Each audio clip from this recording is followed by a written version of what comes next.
నేటి నుంచి AP set పరీక్షలు ప్రారంభమయ్యాయి. ఇంజనీరింగ్, వ్యవసాయ, ఫార్మసీ కోర్సులో ప్రవేశానికి ఏపీ సెట్ ఎగ్జామ్ నిర్వహిస్తున్నారు.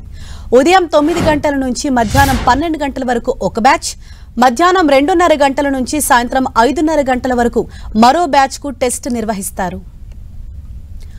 ఈ రోజు నుంచి 23వ తేదీ వరకు ఈ పరీక్షలు జరుగుతాయి. బైపీసీ విద్యార్థులకు 16, 17 తేదీలతో పాటు 4 విడతలుగా పరీక్షలు నిర్వహిస్తారు. ఎంపీసీ విద్యార్థులకు 18, 23 తేదీలతో పాటు 9 విడతలుగా పరీక్షలు నిర్వహిస్తారు. హైదరాబాద్ సహా ఆంధ్రప్రదేశ్లో 142 పరీక్షా కేంద్రాలను ఏర్పాటు చేశారు. నిమిషం నిబంధన అమల్లో ఉంది. నిమిషం ఆలస్యమైన పరీక్షా కేంద్రంలోకి అనుమతించమని అధికారులు తెలిపారు.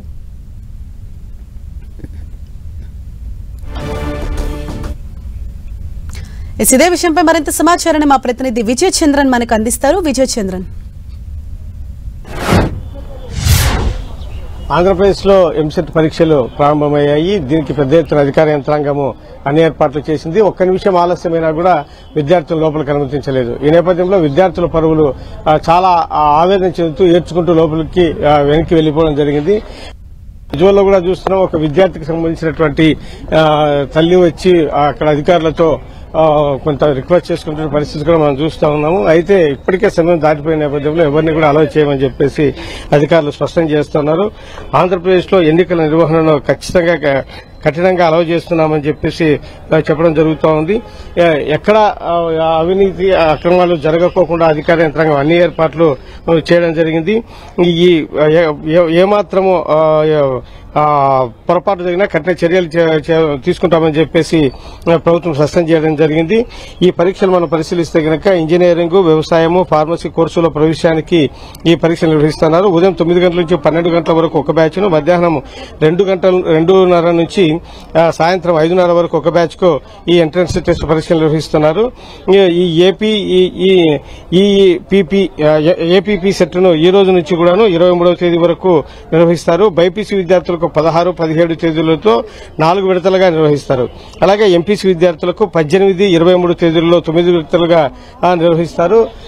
అయితే కొంతమంది విద్యార్థులు చాలా ఆవేదనతో వెళ్లిపోవడం జరిగింది. ఇక్కడ మనం ఒక విద్యార్థిని, ఆ అబ్బాయి తల్లిని కూడా మనం చూస్తా ఉన్నాము. లోపలికి అనుమతించకపోవడంతో ఆమె తల్లి వచ్చి రిక్వెస్ట్ చేసే ప్రయత్నం అయితే చేసింది. అయినా ఏమాత్రము వాళ్ళు అనుమతించిన పరిస్థితి మనం చూస్తూ ఉన్నాము. పలువురు జిరాక్స్ పేపర్లు లేటుగా తీసుకురావడం వంటి కారణాల చేత అయితేనేమి, లేకుంటే దారి తెలియకపోవడము, ఈ కారణాల ఆధార్ కార్డు లేకపోవడం వల్ల మిస్ కావడం జరిగింది. ఇక్కడ ఒక విద్యార్థి తల్లి ఉంది, వారిని అడిగిస్తున్నాం.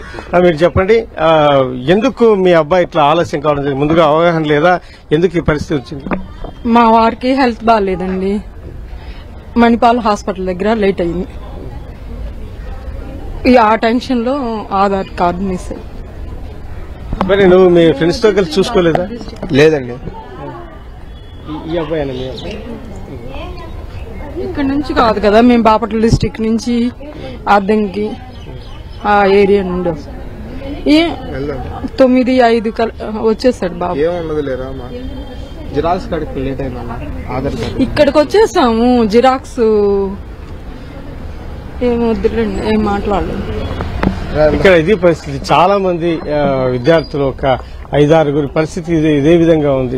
విద్యార్థులు సెంటర్ ను తెలుసుకోకపోవడం అయితే, పలువురు ముఖ్యంగా అయితే కనుక విద్యార్థుల పరిస్థితి, వారికి పెద్దలు తోడుగా రాకపోవడము, దారి చూపించే వాళ్ళు లేకపోవడము, ఇక్కడికి వచ్చిన తర్వాత ఫలాని జిరాక్స్ తీసుకోవాలి అని తెలియకపోవడము, ఈ నేపథ్యంలో సరైనటువంటి అవగాహన లేనందువల్ల ఇటువంటి పరిస్థితి నెలకొందని చెప్పొచ్చు. ముఖ్యంగా విద్యార్థులు అయితే కనుక వాళ్ళు ఆవేదనతో రోధిస్తున్నటువంటి పరిస్థితి కూడా కనపడింది. పలువురు విద్యార్థులు అయితే కనుక ఒక్క నిమిషం లేటుగా వచ్చినా కూడా లోపలికి ఆలోచించే పరిస్థితి. ఈ నేపథ్యంలో విద్యార్థులు చాలా ఆవేదన వ్యక్తం చేస్తూ వెనుతిరగడం జరుగుతుంది. అయితే పరీక్షలు కఠినతరంగా నిర్వహించాల్సినటువంటి నేపథ్యంలో అధికార యంత్రాంగం మటుకు ఎవరిని ఏమాత్రం ఉపేక్షించలేదు. 9 లోపల వచ్చినటువంటి మాత్రమే లోపలికి ఎట్టి పరిస్థితుల్లో ఎటువంటి పొరపాట్లు జరగకోకుండా నిర్వహిస్తామని చెప్పేసి అధికార యంత్రాంగం అయితే కనుక స్పష్టం చేస్తా ఉంది. అయితే కొంతమంది తల్లులు కూడా ఒక విధంగా చెప్పాలంటే కనుక కన్నీర పరిమితమైనటువంటి పరిస్థితి కూడా మనం చూస్తా ఉన్నాం. ఈ నేపథ్యంలో అధికార యంత్రాంగం మటుకు ఖచ్చితంగా కఠినంగా నిబంధనలు అమలు చేస్తుండటంతో అవగాహన లోపం కారణంగా కొంచెం తెలిసి తెలియని కారణం తల్లిదండ్రులు ఎడ్యుకేటెడ్ కాకపోవడం వంటి కారణాల చేత ఈ పరిస్థితులు నెలకొన్నాయని చెప్పవచ్చు. Right, thank you Vijayachandran.